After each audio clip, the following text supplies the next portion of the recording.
Saudações, amigos do primeiro conceito. Hoje, nosso vídeo será sobre a teoria contratualista de Thomas Hobbes. Bem, com o processo de formação das monarquias nacionais na Europa, ou seja, com o processo de unificação territorial de países como França, Portugal, Espanha, vai surgir, entre alguns teóricos, entre alguns pensadores e filósofos, a necessidade de construir teorias que irão legitimar o fortalecimento da autoridade real. Entre esses pensadores, nós destacamos, por exemplo, Jacques Bossuet, que elaborou a teoria do direito divino dos reis, dizendo que os reis são representantes de Deus na terra e que nós devemos obedecê-los porque a vontade real seria uma expressão da vontade de Deus. Contrapondo-se, ou, digamos assim, apresentando uma teoria alternativa a essas justificativas religiosas, nós temos a figura do inglês Thomas Hobbes, que escreveu grandes obras sobre filosofia política, como, por exemplo, Do Cidadão, Leviatã, que hoje é considerado pelos estudiosos a sua obra-prima, e Os Elementos da Lei Natural e Política.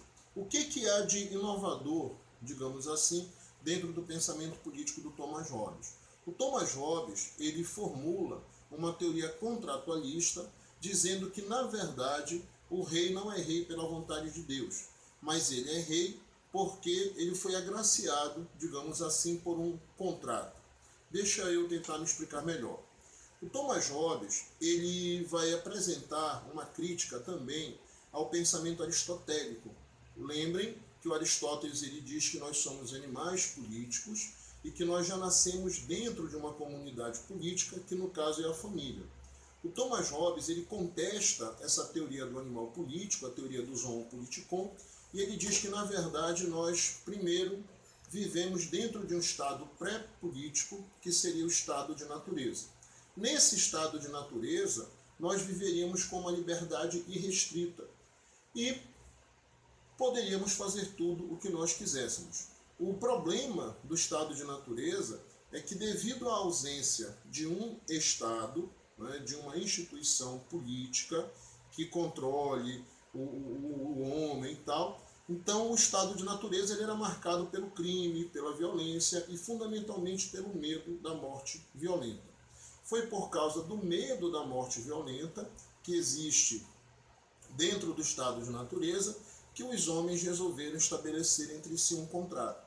Por meio desse contrato, eles entregam a autoridade a uma pessoa ou uma assembleia, e essa pessoa, essa assembleia, irá governar a todos. Vamos falar de outra forma. Por meio do contrato social, os indivíduos abdicam da sua liberdade em favor de um rei.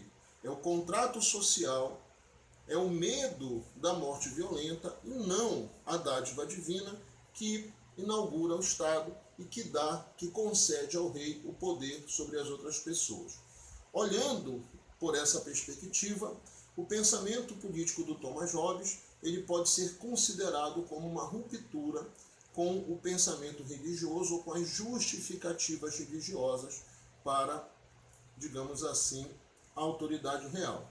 Mas, apesar dessa, digamos assim, interpretação hegemônica, de apresentar o pensamento político do Hobbes como um pensamento que rompe com a justificativa religiosa, deixa eu pegar aqui, existe uma autora chamada Tammy Pogren-Brinch, está aqui o livro dela, o título do livro é O Problema da Obediência em Thomas Hobbes, e ela vai na contramão dessa interpretação hegemônica, e ela diz que, na verdade, o Hobbes não rompe com o direito divino dos reis, mas ele, na verdade, mantém essa perspectiva.